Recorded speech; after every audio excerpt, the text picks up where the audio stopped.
Hi, everyone. This is Uche Maple, your leadership and business strategist. I'm so excited today because today is part 4 of the 7-part series on starting your business as if your life depends on it. Today what we're going to discuss is one of the reasons why that you need to start your business is because it gives you the opportunity and the foundation to create the vision for your company, for your business that you have for yourself. A lot of us are working in cultures and environments that someone else has created, right? We are working and helping them secure and pretty much develop, redevelop, refine their vision. And a lot of times the visions of the companies that we work for are not in alignment with who we are. You now have an opportunity to create that for yourself.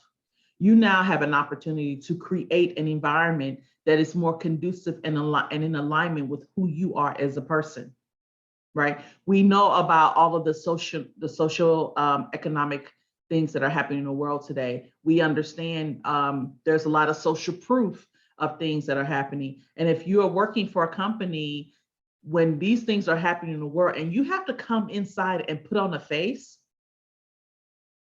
and try to pretend that what's happening on the outside is not bothering you, is that the kind of environment you want to be in? Is that the kind of environment you want to work in?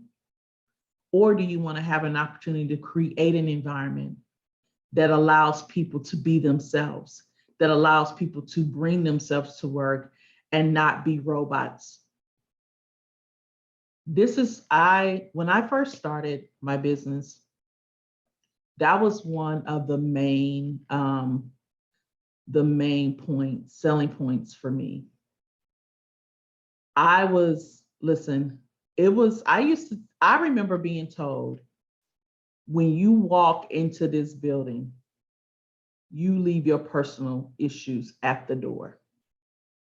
And the reality is, how can I leave personal issues when I'm a person? I remember it really changed for me. And that just shows you how the vision and mission, really the culture of where we work, assimilates us into a way of thinking. And we sort of become robots, right?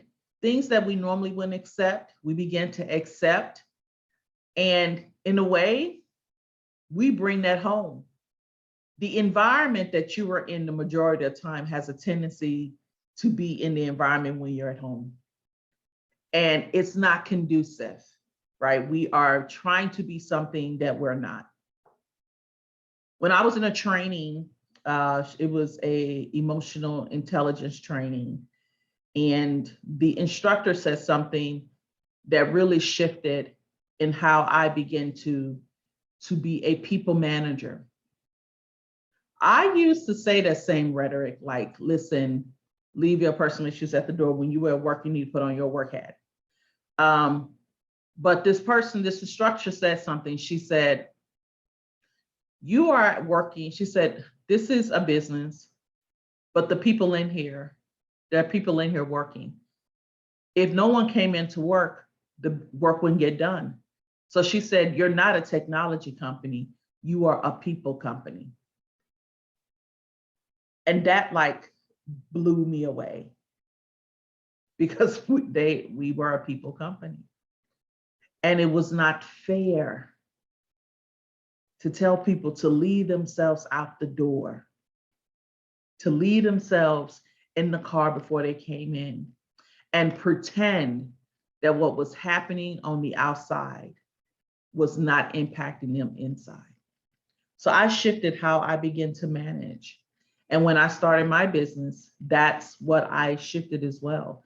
I no longer was sold into the fact that what happens on the outside doesn't affect in how I move every day. I became more intentional with what I wanted to see, with what I wanted to set up, with how I communicated with people that worked for me. And what I'm telling you is that you now have an opportunity yourself to set that up for yourself. There are three ways that you can do this. The first thing you can do is to set up the vision. What is the vision of where you want to see your company to be? The vision for my company is to reach and to teach each person to be financially independent, and to let them and to have them know what their God-given strengths and abilities are, and be able to leverage that every day in every way. Like, that's what I see for my business. I want to be able to do that to the world, help the world. I was listening to a video this morning. It was Oprah, and she was talking about when on the Oprah Winfrey show, when she had the KKK on there. And she was talking about how she realized that immediately that they were using that as an opportunity to recruit. And she said after that show, she became more intentional with what she was going to do on the show. She said what she realized is that what she was putting out in the world is what was coming back. And she said she became very clear about what she wanted her show to be, what she wanted her show to put out in the world, and what was going to be coming back. Being intentional is essential. It is required. The intention that you have for anything you do, especially in your business, as you are building the vision and the mission and understanding your values, is going to determine the outcome of how you show up and how people see you.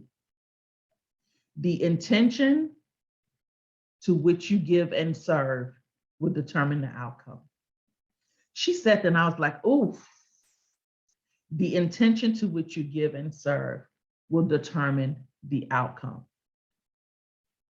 She said after that, there were things that they did whenever they brought someone to the show. She said she would ask the producer these things. And I'm going to invite you to do this because this is what I'm doing. And can I say that it has been a monumental change? She said when she is doing anything or when she's inviting people to the show, again, this is the vision that she has. She said, if they're bringing on a client or bringing on a speaker, what is the intention? And how are we going to use what the intention is to uplift, enlighten, encourage, and entertain the people coming to the show? She said 4 things, which I'm going to assume were the values: uplift, entertain, encourage, and enlighten. So when people come onto your platform, when they come into your business, what is the intention that you have for them? What is the intention that you want them to take away with? In the Turo business that me and my husband run, very quickly and early on, what we identified very quickly was that our intention was so that they will have a great experience when they travel. And we wanted to be part of that experience for what we could control. So from the moment that they booked a reservation with our business, with us, our intention is to make sure that they have great experience in terms of communication, in terms of when they got their car, in terms of directions of what to do, and also drop off. From the moment that they said, yes, they want to book, our responsibility was that they have a great customer experience and service. We were very intentional about that. And we asked, what do we want from them that was in alignment with our values? What is it that we want to make sure that they are receiving? And we've been doing that ever since. How are they experiencing our business when they click reserve? So what I'm saying to you today is that not only are you starting a business, but you have an opportunity to create the culture, the value, the vision and the mission that's in alignment with who you are. If you've been working for people, or even if you just work for yourself and now you're trying to do things differently, you know exactly how you want your clients to experience you. You know exactly what intention you want for them. The question is that are you ready to do the work to do that? And what I want to say to you is that go forth and conquer. Draw that line in the sand and be intentional with the vision that you have for your company. Be intentional with what you want your clients to experience when they say yes to you. And be intentional when you set up the vision, the missions, and the value for yourself. All right, everyone. That's a lot of great information today.